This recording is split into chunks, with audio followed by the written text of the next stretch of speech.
The government cannot have more power than the people have. We are a government of the people. Well, yeah, the social contract. So anytime the government assumes power that I don't have as a person, then they've gone beyond what was intended by the Constitution and what America grants. That's not entirely correct. I can't protect this state. I can't protect this country.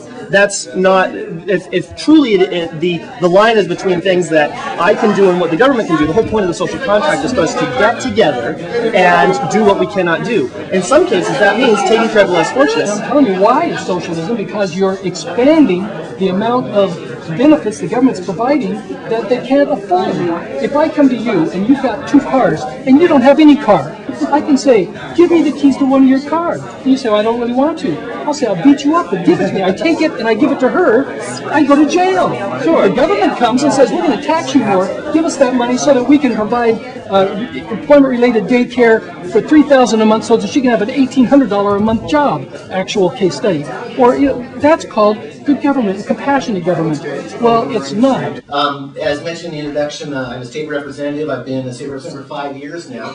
And it didn't really dawn on me how much of a marked person you become when you become an office holder until I was at Talent Elementary School last month. I was visiting classrooms, and the kids, I'm sure, were told that the state representative was going to visit, and I was the guy who walked in wearing the tie and the suit coat. And I walked into a first grade classroom, and a little kid sitting at a table looked up and went, "Oh no, it's the government!" And it made an impression on me. And I bring that up because it's important to remember a couple things here. I'm going to try as best as I possibly can to not use rhetoric tonight, and to try to stick to facts as much as possible. There'll be an opportunity, I'm sure, because we're discussing things that has to do with political philosophies in a certain sense, that it will veer off facts, and when I veer off facts, then you should feel free to question where I veer off and try to stick to the facts, because it's extremely important. We're in an extremely difficult time. When that little kid said it's the government, it bothers me after a while to think, well, no, it's not the government, it's our government. And one reason I'm very glad to see all of you here tonight, because it is our government. It's our state. It's our responsibility. We've posted on the internet lists from every agency of what they need to look at for cuts. There is no way to get through this crisis without cutting an average, and I'm saying the word average, of 5.5% of the budgets in education, healthcare, and public safety. There is not a reserve fund large enough to buffer that. There is no other choice than to make the cuts. And again, that is, I believe, factual information. We are facing a financial crisis unlike any of us have seen in our lifetimes. We as citizen legislators, as your representatives, have presented a balanced budget. We presented on time $2 billion worth of cuts, $1 billion of federal stimulus money, and $775 worth of the most fair and targeted tax measures that we had come up with. The unemployment rate in Oregon has been hovering around 11% for almost a year. When you have people that are unemployed, not only does it affect families and increases the reliance we have on social services, but it means you have less tax revenue.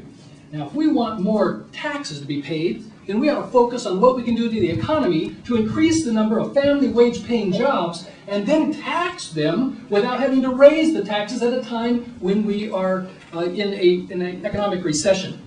Jobs, jobs, jobs. That is what we need to have, and this tax increases are not going to enhance our economy or create jobs. Read the report. Read the report that they list. They're not politically motivated. They're listing the analysis that the passage of these measures will actually keep more money in the state of Oregon, will keep teachers employed, will keep firefighters employed, will keep frontline healthcare workers employed. That money will stay in our economy, and overall, the average household income for Oregonians will increase 4 years down the line because of these measures. We have a rough road to go through. There's no doubt about it.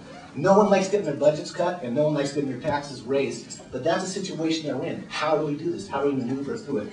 So businesses that want a solid education in their communities, they want public safety in their communities, or taxpayers, they will be impacted negatively if these fail. They will not have the resources in education or in public safety that we could have.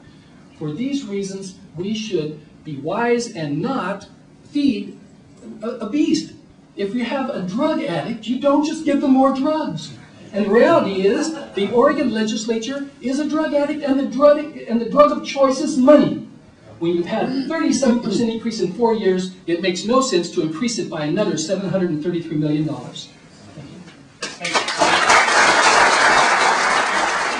In human services, we draw the line at the safety of a human life. If there's a child in the foster care system or a senior or disabled Oregonian who requires assistance, we can't cut those budgets and put those people at risk. The state has not done a good job investing in community colleges and higher ed.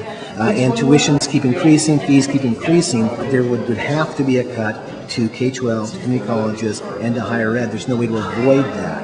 And if you took a basically across-the-board type of approach to it, an average cut, rural community college share of the community college budget would be somewhere a little bit over $1 million. If you want a nonpartisan view, go to the Legislative Revenue Office website. You can do Oregon.gov, find the Legislative Revenue Office, and look at their analysis of both how we handle the budget and these tax measures, and read that. It's 7 pages long or whatever it is, but it does provide information on what the impact is in terms of what the budget cuts have been for the state, how education is positioned right now, healthcare is positioned right now, public safety is positioned right now, and what the impact would be if these measures fail, and what it would be when the measures pass. So the Legislative Revenue Office, they're the guys. Don't let the scare tactics fool you. Look at the facts. These are, even Representative Richardson said, these were minor, modest tax increases, but they go a long way toward a balanced budget for Oregon that will keep our state intact. And that's the vital message. If we want to keep our state intact, we have to find a way to pay for vital public services. On the measure, here's are the facts. Under Measure 66, there's a tax reduction for 270,000 unemployed Oregonians. It eliminates state taxes for those 2,400 of unemployment compensation for 2009. Under Measure 66, 97.5% of taxpayers, 97.5% of taxpayers will not see their taxes increased. Under Measure 66, the increase in taxes for a household making $260,000 will be $15 per month, $180 per year. Under Measure 67, over 97% of Oregon businesses will pay $150 per, or see no change. Under Measure 67, Oregon will continue to have the lowest business taxes on the West Coast. Under Measure 67, 75% of the corporate profit tax will come from out-of-state corporations. Those are the facts behind the measures that we're facing. We are facing a financial crisis unlike any of us have seen in our lifetimes. We as citizen legislators, as your representatives, have presented a balanced budget. We presented on time $2 billion worth of cuts, $1 million of federal stimulus money, and $775 worth of the most fair and targeted tax measures that we had come up with. Thank you.